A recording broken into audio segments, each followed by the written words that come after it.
I think part of it for me was that I had been through really hard times before, like for years when my first husband was ill and I was trying to raise 3 boys.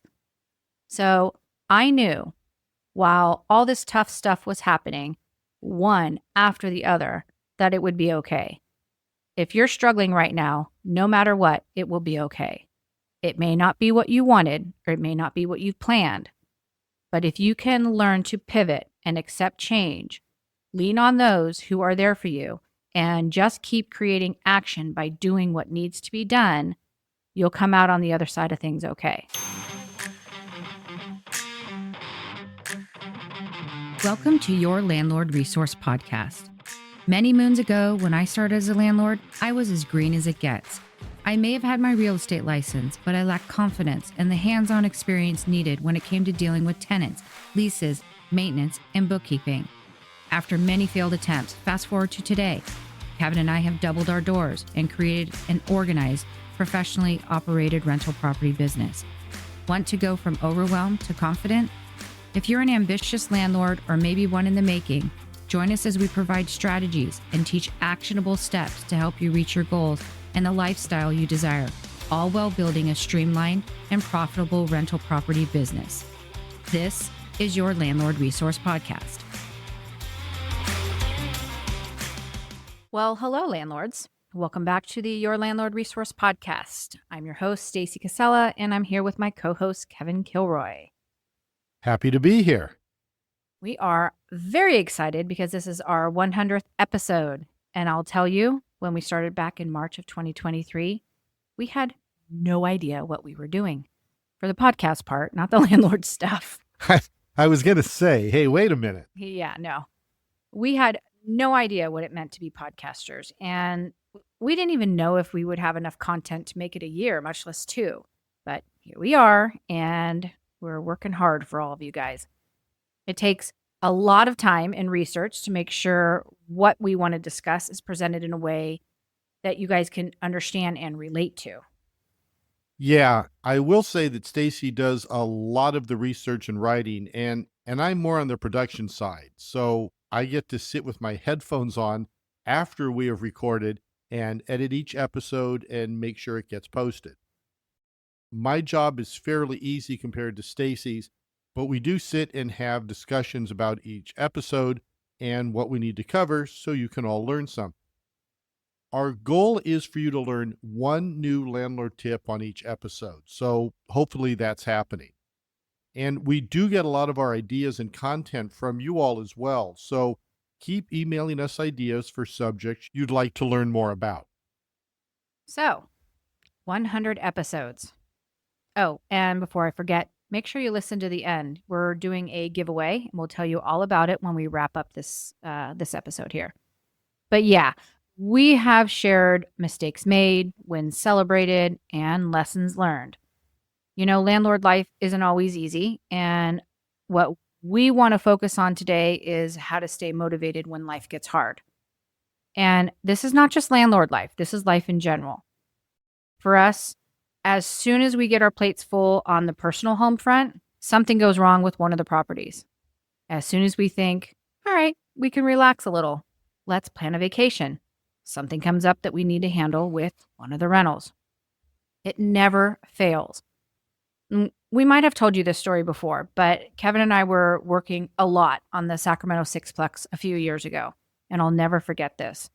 It was August, and we had recently moved the youngest back to college in South Carolina. The other 2 boys had either moved out or were away at college as well. But we were driving back from Sacramento, and it was late, like 9 p.m. We were just getting ready to cross the Bay Bridge into San Francisco, and I said to Kevin, Sac is done, and we have nothing that we need to worry about for a while. And I said something to Kevin along the lines of, it feels so good to finally be able to have some free time. We were thrilled to have this wide open schedule because Lord knows that we needed to work on our own home a little bit here. And this was in 2020, August of 2020. And I know this because it was right before my 50th birthday. And I kid you not, 5 minutes later, after I said that, the phone rings and it's my mom. Dad's in the hospital, she says. He's having surgery first thing in the morning. And I was like, what are you talking about? We just saw him a few days ago. He was perfectly fine. Well, long story short, a few years prior, he was body surfing on Maui on our family vacation, and a big wave tossed him around and threw him on the sea floor, which resulted in a broken shoulder. The shoulder healed and he was doing great, but his shoulder had metal plates, and somehow he ingested a rare bacteria that is found in soil. Now, he's an avid gardener, and an infection had formed at the site of the broken shoulder where those metal plates were. Of course, my dad, who for several days saw the redness and felt the heat on his skin, ignored it until he was nearly septic. And we've talked about our parents before. Both our parents are, well, let's say older. I guess elderly, but for the most part, they're pretty much self sufficient. So I hate to use the term elderly because, that sounds like they're dilapidated and just sitting around all day. And that is not the case at all. And at the time this happened, Stacie's dad was 80 years old. He was still climbing ladders and painting his house, caring for a big, beautiful landscape garden on a property that's just shy of an acre. Yeah, I mean, it's all pretty impressive. In August, all his veggies are ready, and he is out there for hours every day tending to them. But nonetheless, he had to have major surgery, and Kevin and I, we're their people, the ones that they turn to when they need help, which up until then was pretty rare. He came through surgery fine, but he had a very long road of recovery. He had to have a drain, which a nurse had to come daily to tend to. He had a PICC line put in and needed to get antibiotic injections twice a day for 6 weeks by me because my mom was not comfortable doing it. So I spent my days, the days that for those 5 precious minutes, I was so excited about being able to have time to do what I wanted, making meals and driving back and forth to my parents' home, which was about a 25-minute drive one way. And that was to care for my parents. Dad couldn't drive, so doctor appointments, etc. They were all on me to get them around where they needed to be. My dad could not use his arm and had to rest, so Kevin stepped in and helped around the house where he could. Kevin also picked up the slack with the rentals. My sole job and concern was taking care of my parents. And don't misunderstand me, I would do it all over again. When my late husband was ill, my parents stepped in and took over everything for me. They helped with my boys, helped around the house, helped with my duties in the business that we were all running. This was my turn. And for us, that's what you do for family. And by the time my dad was on the mend in mid-October, my brother had taken a turn for the worse, and I had to pivot and step up my care for him. And unfortunately, he passed that following November, and I have no idea what the holidays even looked like that year. It was all a blur. All I know is that Kevin and I have not slowed down at all, nor have we had that feeling of, unless we force it upon ourselves with a vacation. 2021 and 22 were filled with a lot of change, some good, some not so great. And you know what I wanted to do? I wanted to give it all up. I just wanted to sell it all and walk away. Even the simplest of a maintenance request became such a hassle because I had no patience to handle it. And one thing Stacie is skipping over is that in 2021, after her brother passed, his home, which was a rental under their family LLC, was broken into several times. And these guys robbed him blind and nearly burnt the house down using an acetylene torch to burn a hole in the gun safe. So here she is grieving over her brother and at the same time trying to empty out a 3,000 square foot home as fast as humanly possible. It was an absolute mess. Yeah. And then in January of 2021, 6 weeks after my brother passed, we lost my best friend's husband suddenly. And this guy was the best man in my first wedding and basically an uncle to my kids. And kid two spent a lot of time with him after losing his own dad. And as a matter of fact, he was waiting for him in their hunting blind when I had to call and tell him that his uncle had passed during the night. And it was just a nightmare. So when I'm trying to handle all of this that has been thrown at me, or us, over several months, the last thing I wanted to do was deal with our rental properties. How do we stay motivated to keep going and not just sell it all off and invest our capital in the stock market? We waited, we reflected, and when motivation never really came, we had to just take action in order to keep the business going. We called on our team, specifically our contractor, Jim, to deal with all the maintenance issues. Because I have standard operating procedures in place, I was able to hand work off to Kevin to handle. The stuff I always took care of myself, like tenant screening, he had to handle that now. And I know you may think you have it all together, but you really need to ask yourself, when the shit hits the fan, are you covered? We, and when I say we, I mean mostly Kevin, because he had to show up and take action. He had to do things he was not familiar with and make decisions he never had to make before. Because honestly, I could care less. It was a bad year for me, you guys. I was all excited about turning 50 and having the kids out of the house for the first time. And, God had another plan for me. Thankfully, you leaned on people. I mean, you're a very strong minded and independent person. And man, I know it was hard for you to let someone else step in and handle the business when you couldn't. But if anything good came from those tough, really tough years, it was that you and I learned a lot about ourselves and the business too. And if I'm being honest, it's because all that stuff happening one after the other for over a year, nearly two, that's when your landlord resource came about. A lot of our professional friends and friends in property management were like, how the hell did you do that? Because, most rental property owners and self managing landlords fly by the seat of their pants. They do not have systems in place, business plan, reserves, budgets to follow, financial goals to meet, or a solid team to lean on.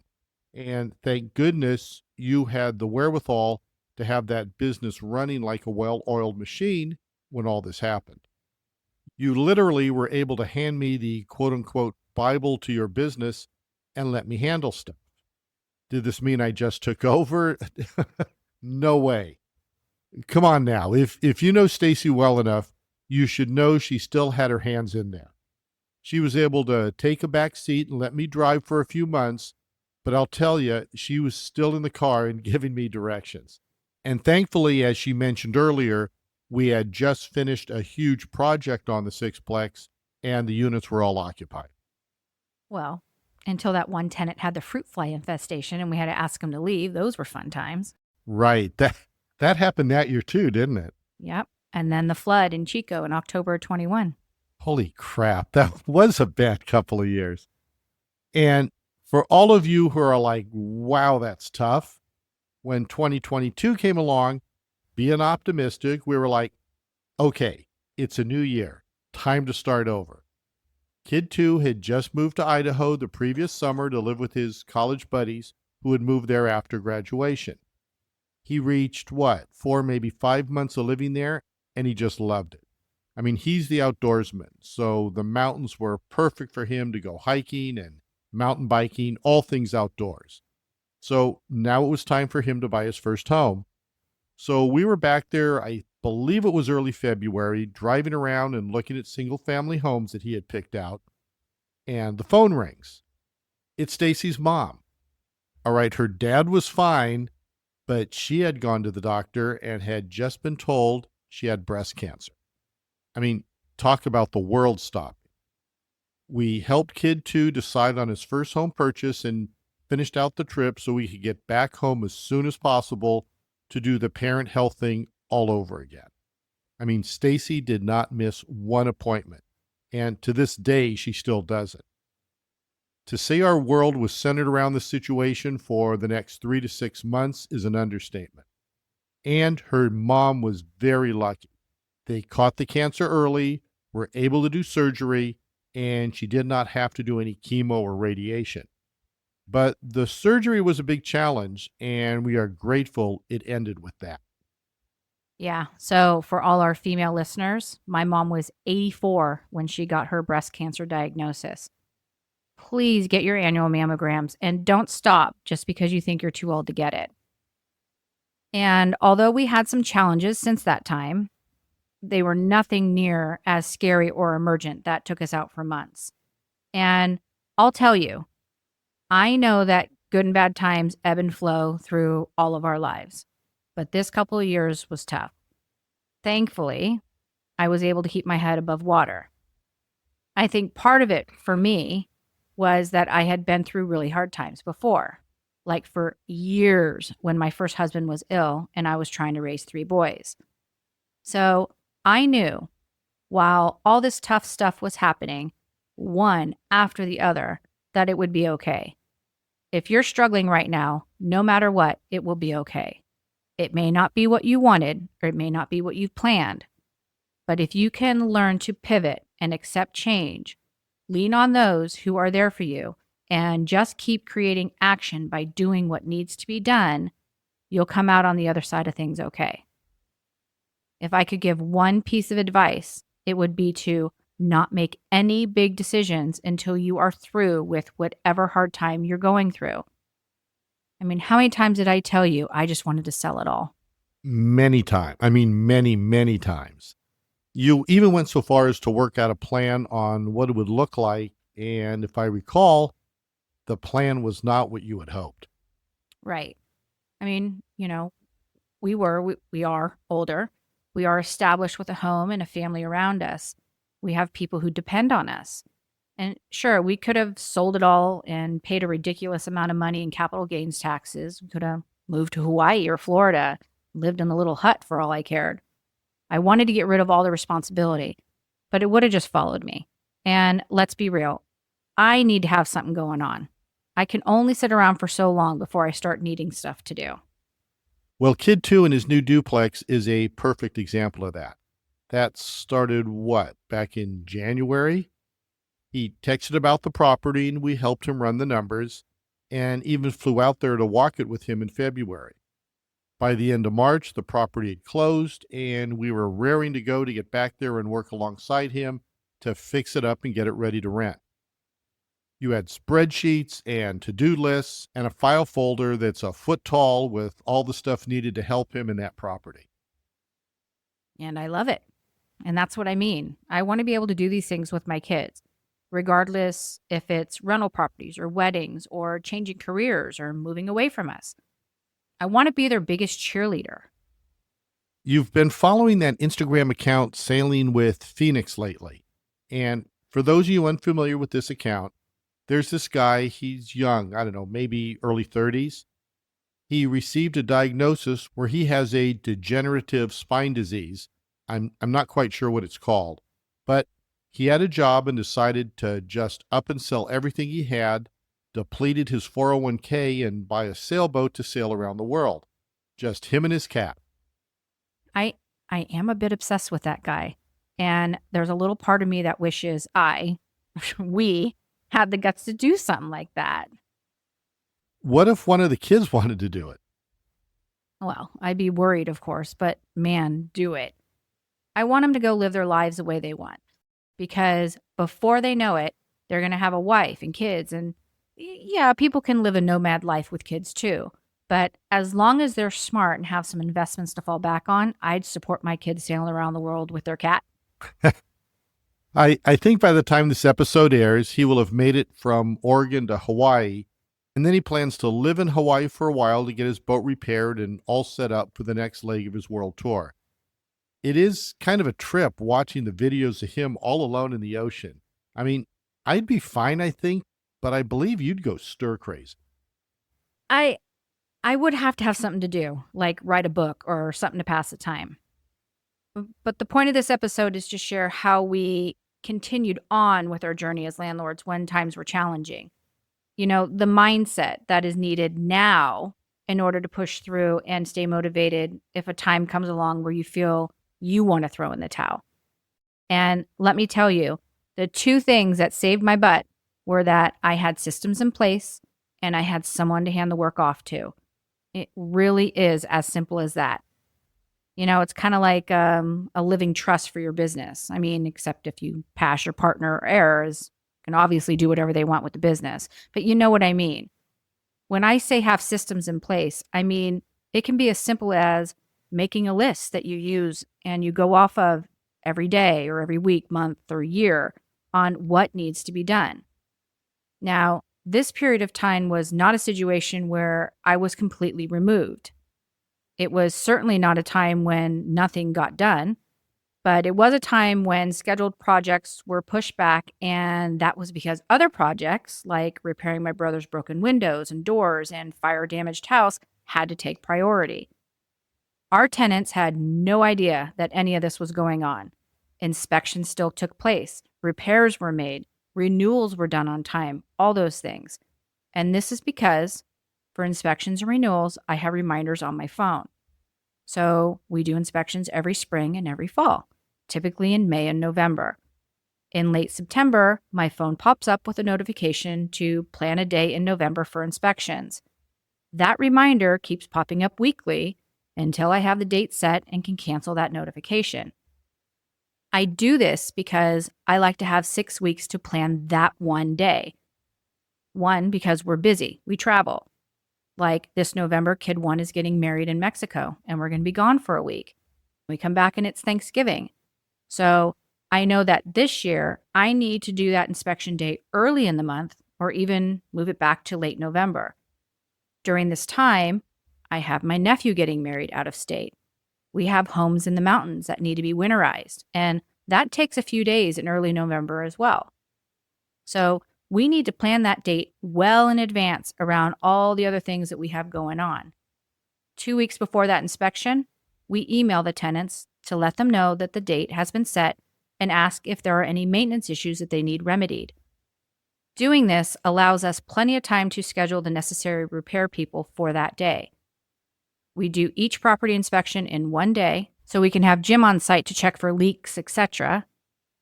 Our HVAC guy is on site to check the heaters, or in the spring, he's checking the AC units. And then anyone else, like this last spring inspection, we had fiber optic installed to every unit. If we need to access someone's unit, we try to do everything we need to do in one day so we don't inconvenience them any more than we have to. And I want to jump in here and say that we will be doing an episode on why we installed that fiber optic and what that experience was like. It's mostly for multifamily complexes, but we actually learned a lot and want to share what we did and why, as well as if we would recommend it.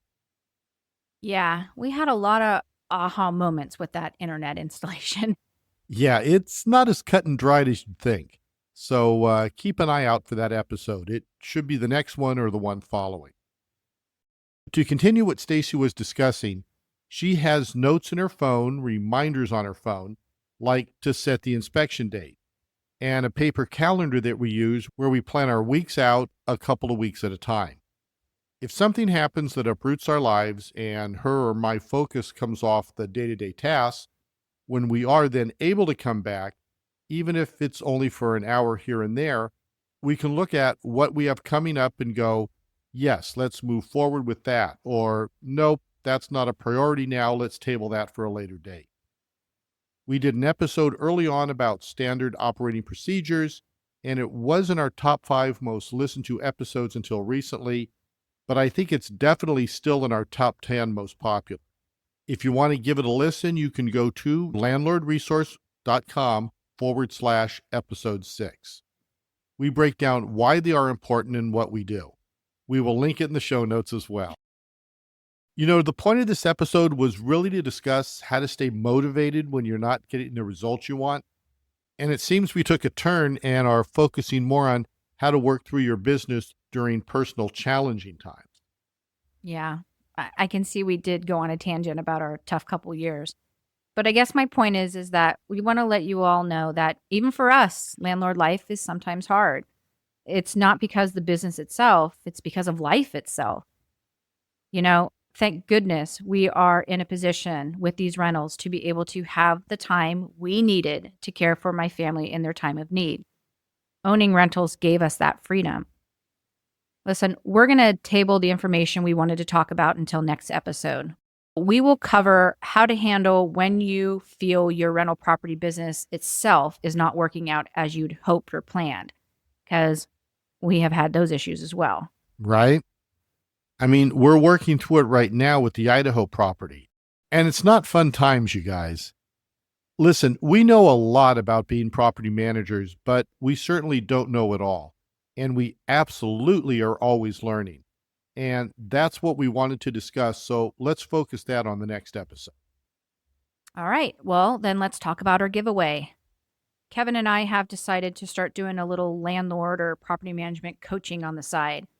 To kick this off, we're giving away 1 free hour of coaching, which is valued at around $100. Get it? $100 gift for our 100th episode. To enter, there is a link in the show notes, or you can go to yourlandlordresource.com/contest100. You can enter there, and for a bonus entry, you can leave us a kind review for the podcast. Just make sure that we're able to align your review with your online entry. Yeah, don't make an anonymous review. Make sure it has a way for us to connect them together so you get proper credit. Like use your first name and initial of your last name. The link to leave the review is in the show notes. We will also be announcing this contest on Instagram and Facebook and offering bonus entries for those as well. So you'll have multiple ways to grab those bonus entries. Yeah, we're running this contest through the month of June. That's in 2025. Ends at midnight Pacific Standard Time, June 30th, 2025. So if you're listening to this episode in the future, you can still sign up for coaching, just not the contest for a free session. All right. Well, thanks for tuning in. I hope this helped you to know that it's not always wine and roses as landlords. Even with our experience, we still struggle to handle everything professionally. If you enjoyed this episode, follow or subscribe to the podcast so that each week the episodes are downloaded right to your favorite podcast platform. We would love to stay in contact with you. In the show notes, you can find links to all the free downloads that we offer, ways to sign up for our free newsletter, and the waitlist for our upcoming course on tenant screening. There's also links to our private Facebook group that's just for landlords, and our social media accounts on Instagram and Facebook, as well as YouTube, where we share informative and detailed tips and tricks for landlords, so go check those out. I think that's about it. Thanks again for tuning in, and until next time, you've got this, landlords.